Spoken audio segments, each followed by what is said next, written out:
icing on the cake. How excited was I when you told me about him, though? Yeah, he was so excited. And in all honesty, John, when I first saw Tyson Fury, Yeah. I thought Tyson was a name that he gave himself, you know, like. But Definitely then, not. could you tell us the story behind it? Oh, God.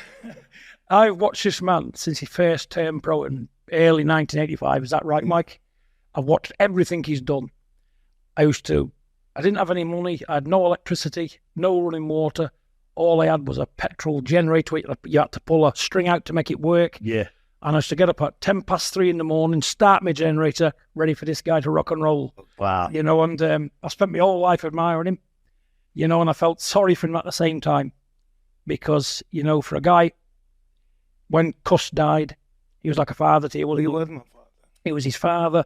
And many a time when I've seen the documentaries with your pigeons and that, with you and Cuss, I got heavy-hearted. I got a lump in my throat and I thought, you know what?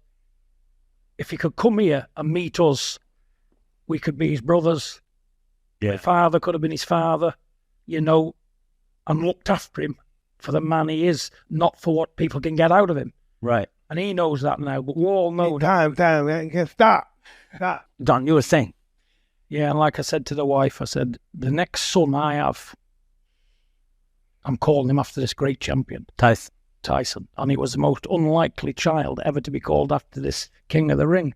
So the doctor said he was a pound in weight and he was premature. He said he might not make it through the night. I said, let me see him before he dies. Because I'd 16 other children, but we had a lot of bad luck, miscarriages, stillborns.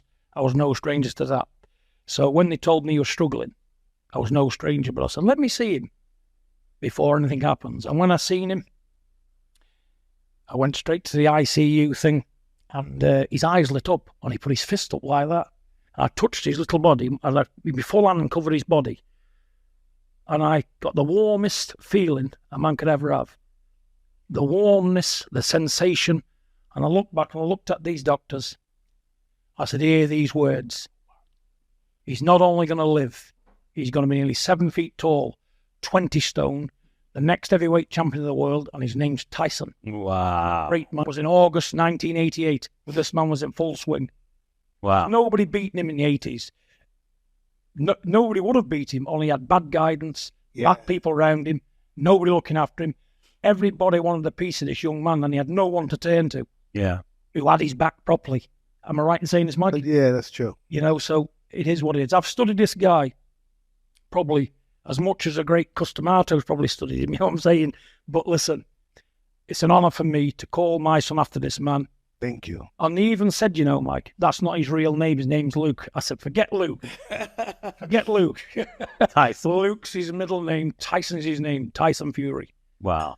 And look where we are today. Wow. This great man is still here. He's with us. Yeah. You know, and he can only, and you know. How crazy is this? I just buzz off this guy. I mean, you can see I'm lit up. I'm buzzing off this guy. You know, I even mentioned boxing in myself. It'd be a pleasure to get beat up by this great champion. I'm really honored. Listen. How crazy is